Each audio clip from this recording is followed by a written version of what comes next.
Hello everyone. I hope everyone is enjoying your Tuesday so far. I am a few minutes late, but I am excited to be here and share with you guys in light of our paper focus that we've been doing last week and this week. I thought I would share with you guys something that I was just kind of discovering, and I had this idea for how I could maybe store my scraps of paper that I have. Which might be something that you guys are also finding as well, that often we have these extra scraps of paper and what do you do with them, or how do you store them? And I would love to hear your guys' ideas in the comments, or of course share with them in the community, because I think there's just a lot that we can learn from each other and be inspired by each other as well. So hello Deanna, hello Morgan, how are you guys? So if you don't know though, like I said, we are doing kind of events around a paper. All of us are, I'm assuming a lot of us in this audience have a lot of paper, paper addiction, paper love, all the above. And if you didn't have a chance, I think last week, what was that, Thursday? Mindy shared like the Kiwi Lane theory of paper and kind of like a way to analyze the paper that you're looking at, even from other paper companies, just some insight that we've learned. So if you haven't checked that one out, it's really great. Go over to the blog, and I believe if you search in theory or paper, it'll pull up, or even here on the Facebook feed. But I wanted to bring that to light because it was really insightful and she did a great job. So along with that, we are having a paper sale on the website. It's good through the end of this week only. So if you haven't had a chance to check it out, definitely go over and click on paper kits in the shop category at kiwilane.com. And they're 25% off right now, which we never really put our paper on. It's 80-pound stock. It's really good quality. There are kind of double layout paper kits or quick card kits in our Kiwi Lane theory of how we coordinate them. But if you buy 5 or more, it's 50% off. So definitely check that out. Okay, so I'm gonna do my best to explain the thought process that I was having when I kind of discovered this. I meant to, well, I did record, but it's kind of hard to bring it live. I kind of record a video of me sitting on my floor in my living room and pulling out this box. Okay, I had 2 of these, and it was just full of paper scraps. So my process is typically I will sit down to scrapbook a 2-page layout, for example, right? And if I have enough, maybe I'll do a 1-pager. But usually, even after like a 2-pager and a 1-pager, whatever collection of paper that I'm using, I'll have still a few scraps left. If I have the time, I'll usually just create another card or something until I get my scraps down to, you know, true pieces of trash. Like they're just like little pieces and stash.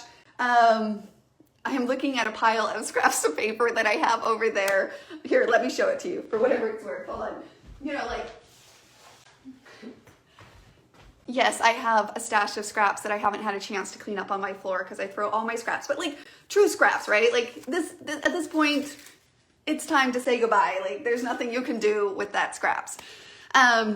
So that's kind of the thought process that I have, but not all the time I have the desire or the energy to go and make that card, or the time, really. Sometimes it's more of a time factor. It's like, okay, I wanted to finish this layout, I did it, but then I have these scraps of paper left. That same thought process is typically kind of even with the Kiwi Club kits, for anybody that has the Kiwi Club. So what I do is I challenge myself every month. I'm kind of forced into that challenge because I can't wait. I think, I'm trying to remember who said it in the community. They're like, well, I wait till the perfect pictures for my Kiwi Club. And I was like, well, what's perfect, right? But I was thinking about it. In my situation, I'm kind of challenged to just find something to work with that kit. And so every month I get the kit and I create 2-page layouts, and sometimes a 1-pager, and sometimes 1 to 2, 3 cards. But I still end up with these scraps. Like this is from November's Kiwi Club kit. So just as an example, the same scenario can happen not just in Kiwi Club kits, but in any collection that you might be working with, or kits that you pull together, which we have a great video on that, which I will be going live to express that again, how to take your paper stash and make them into customized kits for yourself. So that's usually my process. I sit down with the kit, I scrapbook, and then I end up with some scraps depending on how much paper's in that collection. Then my process was, if I didn't happen to do anything with them, I would throw them in this container, and it was a hot mess. Like, I had papers from all over the place. So what I did is I was looking at these totally Tiffany containers that we have in the shop, right? And well, Gal, we'll talk about that later. And I was thinking, okay, well, like, what's another way? Or I just had the idea that, you know, what I could do is I could organize my scraps of paper into little sections. So let me pull this out. So when I have a collection, instead of merging it into a bucket and getting all of the collections mixed up again, I decided to just put them into a little pocket. So that way, when I am ready to go create a card, I can pull out these papers, and there's a lot inside of here. And when I went through my initial bucket, right, I did have to kind of merge some scraps together. So this is the video that I will have to share with you guys after this live, and I'll post it, where I just took like coordinating colors and merged them all together and combined them into a pocket of its own, right? So instead of putting them in a huge bucket, I separated them out. And this way now, look how many different just things that are ready to go. So like here, let me pull some of these out, right? So I have a whole other thing that I can do, and the feel in this different styles are in there, right? So my scraps from that Kiwi Club kit, I just stuck all in here. Now, if I have a sheet, you know, I really should have got a good example of this. I trim them down. So not all the time are your scraps of paper this clean. So I did take my paper trimmer and I trimmed them down to fit into the space of like an 8.5. I did take into account, or not 8.5, I took into account 5.5 inches because that's your traditional card size. Of course, for those of you that are like avid card makers, you can make cards of all sizes, but I did make sure to clean up my scraps. So what I mean by that is when you have, which I haven't done this with yet, like you have a piece like this, right? I just quickly cleaned it up. Whoops. I slid it down, of course, with my paper trimmer. Let me just clean this one up so you can see kind of the thought process here. So I just took my paper trimmer. This is what it looks like. And I just took off those little excess pieces. But I made sure to keep a width of at least 5.5 plus is what I did. So I lined that up on my edge, and I'm like, so this sheet right here is actually 6 inches, and I think I'll just kind of keep that. And I don't even know if I will clean up, like, I don't think I would even do a straight cut here because you never know where you might need this little piece for a flower. So all I really did is slightly take off these little pieces so that it actually could slide into one of these pockets, whether it's this way or, of course, this way, right? So I personally used most of the, I didn't use any of the 3x3 pockets, like these sizes that I have my little designer templates in. I don't recommend those for cleaning up your scraps of paper. The ones that I found that work the best are these are the 6x6, so you get 2 of those in this pocket thing, or this one also worked. So on these ones, I just had them standing up versus sideways. So those are the 2 pockets that I tend to use. But so now look at this, like I have this little pocket that I can go and pull this out and create a card. If I happen to have like a bigger piece like this. Again, I just cleaned it up, but you want to keep the full piece so that you have that background that you could put on like a white cardstock, you know, so that it's the background of your card. And then at that point you have the option. It just depends on your scraps. But you do want to, if you have a bigger piece, don't cut it down into all these little sections. Either cut it down to like 5.5 by 4.25, which is the front of a card facing, right? So like this card, I'm just grabbing what's in front of me. So this is a card, by the way. We're gonna be doing a fun snowman class here coming up on the 27th, and emails going out about this one, but just kind of iterate it a little bit better with a visual. This is a card base, right, that I fold over in half, but this front layer right here is just another paper that I just adhere to the front of my thing. So trying to keep intact, like I said, some of these bigger pieces, or just go ahead and cut them down to a 5.5 by 4.25, which ultimately becomes the card front mat, right? Then of course, as much cardstock as you have, 8.5 by 11 will become your fold to build on top of, and use those scraps of paper to make a handmade card, to send out to the world, to brighten the world, because that's what handmade cards do. And even those of you that were like me, that had the title of scrapbooker, but not necessarily card maker, I promise, as a scrapbooker, you literally have everything you need to be to also be a card maker. Any of the tiny accessories that you might already love and have in your collection, you can utilize to make a quick card, right? You could, and then use those scraps. Don't toss them, use those scraps. And having cards on hand are super helpful for any occasion that might come up. But I do challenge all of us. I've heard many people say, well, I make the cards, but I don't send them.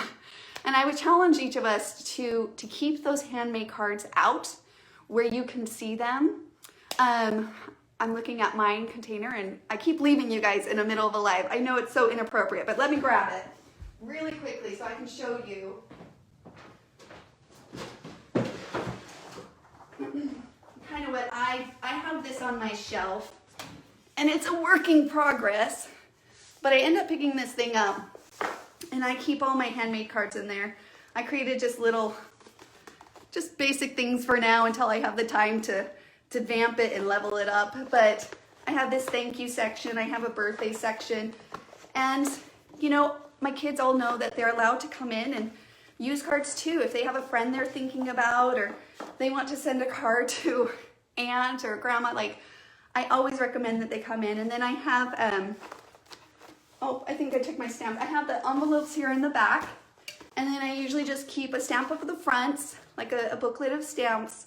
And so just seeing it often encourages me to think, it's been a while since I sent a card. Who's the first person that comes to my mind, right? And I'll send those cards out and just send that sweet little message, or thinking of you, or a thank you, and just kind of feeling the gratitude I feel like that comes with writing, like really literally writing on a card. I feel like it fills you with gratitude and gratefulness for the different relationships or connections that we have in our lives. So I encourage you guys to not put these in a closet where you don't see them, but to have them out in the open where you do see them, and you're encouraged to actually, like I said, send them out into the world.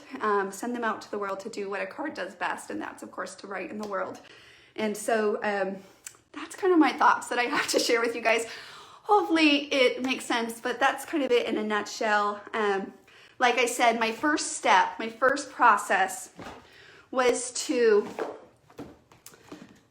coordinate the scraps back up, because I just threw them in here. So the first step I had to do was I put a movie on and I spread them out. You can get a folding table or whatever, place it up. And I just spread them out, and then kind of coordinated them by, if I knew a collection like this one, Then I made a pile for that collection and then waited to see if I found more scraps because they all got mixed up in here, so it took me a minute to organize it. But if you don't have a lot of scraps and you're just kind of getting started to maybe collecting your scraps, then I recommend this is a good way to organize and collect your scraps so that they don't get out of hand and out of order like mine did. And it was desperately looking for a solution, and this is the solution that I found. And so far, it's a pretty good solution. I know that we go through organizational solutions, and sometimes organizational ones are hit and miss, and we all have different things that work for us. That's why I would love to know if you guys have something that you found that is helpful, please share it. But so, you know, I think the real test and trial is if an organizational thing stays organized after a few months. And in this case, they have stayed organized. And I've already, like, I took a picture of my daughter, Abby, actually. I haven't shared it with you guys, but I took a picture of her because she said I wanted to make a card. And I just gave her my container and I said, go pick one of these moods and themes, like as far as the paper that you want to work with. And she did, and she pulled one out and she just played with those scraps instead of feeling like she has to shuffle first and take all of that time and the energy before she can actually start to get to creating. And she was able to create a card. So I always, of course, love when my kids want to do that, but I also encourage them to feel like they can do that. That's also something we hear all the time, where a lot of people like to start with cards because they feel less intimidating. And I think that sometimes even kids, they can come in and grab a pre-made, but you can encourage them to create one of their own. And that's what's great about the designer templates and the Play to Create system. There's no age limit, you know. I believe that it's great for a 4-year-old, a 5-year-old to get their hands on something and to create something, especially if it's meaningful and with a purpose in mind. And so like, for example, if they had somebody in mind when they're creating it, that's the same thing that's beautiful about scrapbooking, is there's meaning and purpose when we are creating it, which just really escalates creativity to a whole new level when we really enjoy the process, but we also do it it has meaningful purpose to us as well. So, all right, guys, I kept you long enough, and if you happen to find time to organize your scraps and you need to pick these up, they are on the shop, like I said, just another use for them. And if you happen to have the container, I personally found this really great. I personally don't keep my designer templates in this container. I keep mine in this, let me see here. It's stuck, good and stuck, so let me erase this. I keep mine in a basket on top of my tray. So that was another great use for me to utilize these for the time being too. So if you do happen to try it out or love it, or have another way of storing your scraps of paper for the use of a future design of a card or whatever, please do share it. I would love to hear from you guys on it. So keep playing, keep creating, keep connecting. Talk to you guys soon. Bye now. All right, guys, so I'm gonna go ahead and include a previous video that I did a few months ago when I was actually in the middle of organizing all my papers to show you the idea that I just showed you. So I'm gonna include those videos after this. Okay, so this is the before. So as you can see, not that very practical or functional, and just lots of scraps. What I've been doing is I'll just throw scraps on the top, and so you can see it's just kind of very not organized, not you know, big old mess. So just wanted to show you the before so we could appreciate the after. Alrighty, guys, so like I was showing you guys, I have those little packs, and I think the thing that's really hard about scraps is how messy they are. So what I'm going to do and kind of make my process from now on is when I finish a page, I'm going to simply trim off the excess. So like all of this messy look, I'm just going to trim this up really quickly and give it a nice little trim. With the designer templates, you really can take advantage of even the smallest little scraps. So even though I took that off to kind of clean it up, I'm going to take that off too. I'm going to keep those in a pile. So then I'll have these little scraps, and at that point, yes, I'll just throw them in my recycling bin trash. So once I get all of that cleaned up, so like this, I still have the strip on it, the barcode strip. So I'm gonna clean that off, and then only keep, the portion like so. So that's kind of my thought. Now, every time I put a little card pack together, I do try to make sure that at least there's a bigger sheet, at least 5.5 inches or 6 inches, however you want that to be. If you do have a 12-inch length still left, then you might want to consider leaving that intact.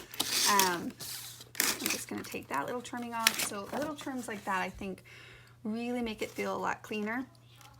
And so then, of course, we don't feel as chaotic with our scraps. So on this one, I'm kind of torn. I can keep it at, the full 12-inch length here, but I'm pretty sure I'll do some kind of cute card with this. Like I said, I always like to make sure when I'm putting a card pack together to have a bigger piece. So I'm gonna go ahead and trim that down, but I wanna make sure at least it's respecting the 5.5 on that, okay? That way you can make a traditional card size, which is usually 5.5. And then that allows me to have a big piece, some layering pieces in the mix. That's already trimmed up a little bit. Even on this, I'm gonna clean that up, keep it as is. And looks like this is just some sayings, which of course, maybe you could use on a card. So happy, I probably could use that on a card. Just different things like that. So kind of keeping that in mind. Here's a couple more scraps. So again, trimming up all those. Just kind of showing you the process on one at least, so you can see. Looks like I already have a border on that. And these are just extra little pieces.